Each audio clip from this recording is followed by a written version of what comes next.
Hello, welcome and assalamu alaikum everyone. This is Syed Mujahid Abbas Naqvi. I am here again with another video which is a step-by-step process guide for Australian immigration. I'm making this video as a priority because a lot of people are asking about a step-by-step process for Australian immigration. To check your eligibility, you have to go to Points Calculator, which is available on Department of Home Affairs website. This calculator is also available on various other websites, but I personally recommend you guys to go to Australian Department of Home Affairs website to check your scores. So what are the factors from where you can gather points? Let's talk about those points as a step by step. The step one is your age points. It is further subdivided into 4 different subclasses. If your age is between 18 to 25 years, you'll get 25 points. If your age is between 25 to 33 years, you'll get 30 points, which is maximum.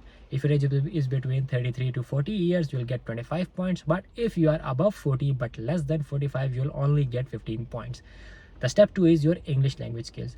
For English language, it is further subdivided into 3 different categories: competent, proficient, and superior. For a competent English, you should be having overall band of 6 with no less than 6. In case of IELTS, for PT, it should be 50 in all the components with no less than 50. For proficient English, you should be having a minimum of 65 in case of PT for all the modules with no less than 65, and in case of IELTS, it should be 7. If we talk about the superior English, it should be 8 in case of IELTS, and it should be 79 in case of PT. For proficient, you'll get 10 points, and for superior English, you'll get 20 points. So in case of English language skills, you can get a maximum of 20 points. The step 3 is your overseas experience. If you're working overseas other than Australia, whether you're located in Pakistan, India, Bangladesh, Nepal, Middle East, America, you'll get points for that work experience. Yeah, it is further subdivided into 3 different categories. If your work experience is less than 3 years overseas, you'll get 0 points. If your work experience ranges from 3 to 5 years, you'll get 5 points. And if your work experience ranges from 5 to 8 years, you'll get 10 points. Step 4 is about Australian work experience. If you're working in Australia in your occupation, you'll get points for that. So it should be minimum 1 year. If you're working if you're working for less than 1 year, you'll get 0 points. But if you're working for 1 to 3 years, you'll get 5 points. And in case of 3 to 5 years, you'll get 10 points. The step 5 is the educational qualification point. This is the most important point in terms of a step-by-step process, because without this point, you're not eligible to lodge your application. And the points in this system is based on your qualification, whether you have done bachelor's, master's, or PhD. If you have done your bachelor's or master's, you'll get 15 points. But if you have done your PhD, you'll get 20 points. Rest assured, you have to get your educational qualification assessment from relevant assessing authorities in Australia. If your qualification is other than Australia, you have to get your degree or your educational assessment verified from Australian Institute, which are for example, in case of civil engineers or electrical engineers, we have Engineers Australia. In case of accountants, you have to get your degree assessed from IPA, CPA, or CNZ. And for software and IT graduates, they have Australian Computing Society, which is known as ACS. I will make another video on a skill assessment, as this is a whole different process and it's a bit complicated. So definitely I'll make another video for you guys. The step 5 is the Australian study. If you have studied in Australia, this will also give you points. So if you have studied at least 2 years and the course is registered under a CRICOS code, CRICOS code, you'll get 5 points. And this course should spread over a period of at least 96 calendar weeks. And if you're doing a degree by research, you'll get another 5 points. So it means if you're doing a master's and that is with the research, so you'll get 10 points. But if you're studying in regional area, this will give you another 5 points. By regional, I means you're not studying in Sydney, Melbourne, or Brisbane.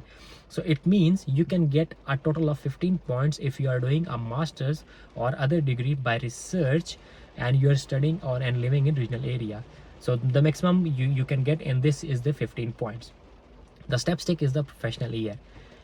This has been established by an Australian. So it is a 1-year course and you can claim 5 points by doing this course. It is for the people who are doing the accounting, ICT, computing, and the engineering. And this course should be related or closely related to your nominated occupation, and this should be offered by Australian Computing Society, CANZ, CPA, and Engineers Australia. Now let's come to the point number 7. The step 7 is the credential community language. This is a language translating course in which you have to take an exam which takes place every month. In this exam, you have to do a translation of dialogues between two languages. One is the English language and the other is your native language, whether it's Urdu, Punjabi, Hindi, or whatever. You have to pass this exam. Once you get once you pass this exam, you'll get 5 points, and you can claim that 5 points for your overall claimant points. I will make another video on this exam. We call it a NAATI exam. The last steps you can say is a partner skills, and this is the step number 8. If you're single, you'll get 10 points straight away. But if you're married, then your wife should be having a competent English, which is minimum 6 bands in IELTS or minimum 50 in case of PT to claim 5 points for your spouse. And in order to obtain 10 points for your spouse should be having a competent English along with a relevant skill assessment. And for that relevant skill assessment, he or she has to do all the process for the skill assessment that you have done, or you'll get 10 points definitely if your spouse is either Australian citizen or a permanent residence. So this is a step-by-step guide. If you guys have any queries about any step or any point, definitely leave that in a comment. I'll try to make another video on that, and I'll upload that as early as possible. I know this is not a simple and straightforward process, but believe me, once you start doing this, it's not that much hard. Anytime you can reach out to me on my Facebook page, which is Naqvi Immigration Consultancy, or you can leave that in comments, and definitely I will be more than happy to assist you guys. Till next video, take care. Allah Hafiz.